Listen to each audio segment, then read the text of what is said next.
Hello, आप देख रहे हैं चैनल दी ठाठ। आज मैं आपको कुरुक्षेत्र के 5 रहस्य बताने जा रहा हूँ, जहाँ महाभारत का युद्ध हुआ था। महाभारत को महापुराण ही नहीं कहते, इसे पंचम वेद का दर्जा मिला हुआ है। यह भारत का ऐतिहासिक ग्रंथ है। कुरुक्षेत्र युद्ध कौरवों और पांडवों के मध्य कुरु साम्राज्य के सिंहासन की प्राप्ति के लिए कुरुक्षेत्र में लड़ा गया था। आइए जानते हैं कुरुक्षेत्र के 5 रहस्य। नंबर 1, छोटे भाई का वध। एक कहानी है। मान्यता अनुसार यह कहा गया है कि भगवान श्री कृष्ण को डर था कि भाई बहनों के, गुरु शिष्यों के व संबंधी कुटुंबियों के इस युद्ध में एक दूसरे को मरते देखकर कहीं ये संधि न कर बैठे। इसलिए ऐसी भूमि युद्ध के लिए चुनने का फैसला किया जहां क्रोध द्वेष के पर्याप्त मात्रा में हों।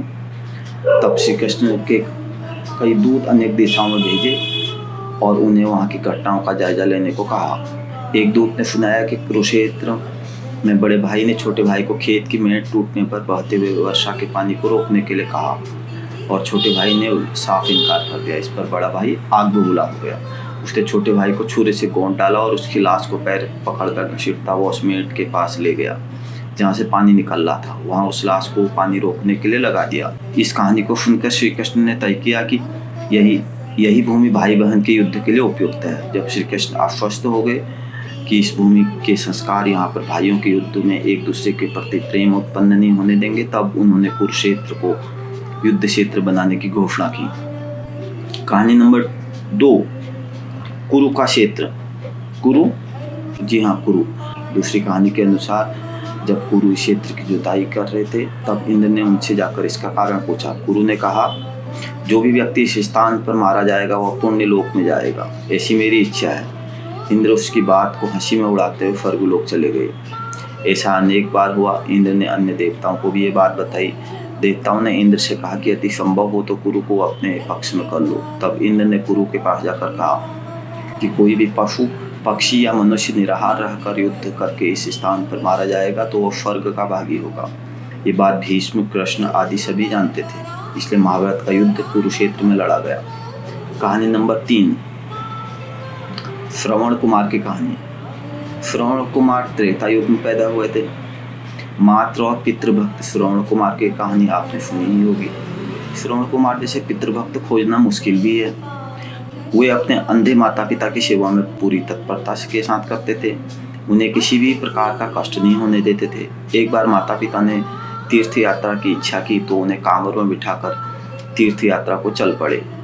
बहुत से तीर्थ करा लेने पर एक दिन अचानक उनके मन में एक भाव आया कि माता पिता को पैदल क्यों न चलाया जाए। उन्होंने कांवर जमीन पर रख दी और उन्हें पैदल चलने को कहा।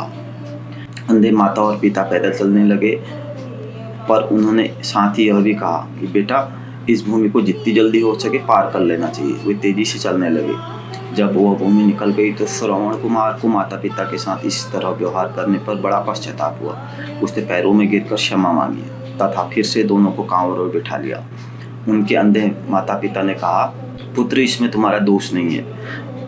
उस भूमि पर किसी समय मई नामक असुर रहता था। उसने जन्मते ही अपने ही माता पिता को मार डाला था। उसी के संस्कार उस भूमि में अभी तक बंधे हुए हैं।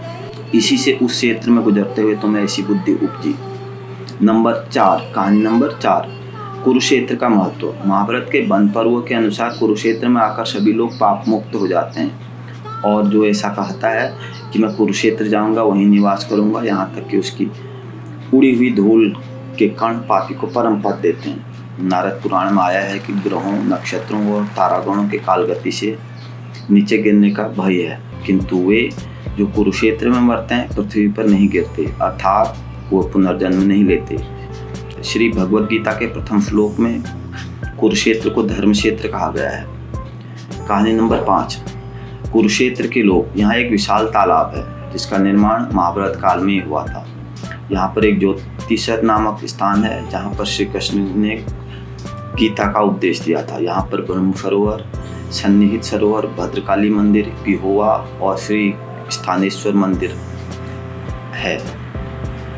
दोस्तों, आपको ये कहानी कैसी लगी? आप नीचे कमेंट बॉक्स में हमारे वीडियो पर कमेंट जरूर करें और हमारे चैनल को सब्सक्राइब करें।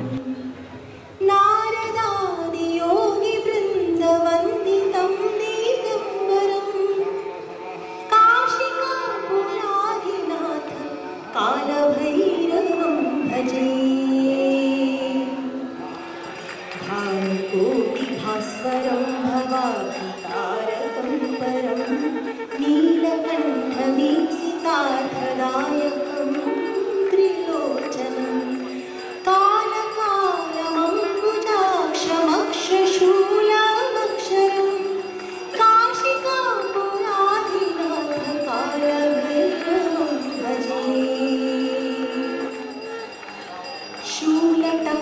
पाशदण्डपाणिमादिकारणं श्यामकायमादिदेवमक्षरं निरामयम् भीमविक्रमं प्रभुं विचित्तताण्डवप्रियं काशिकापुराधिनाथकालभैरवं भजे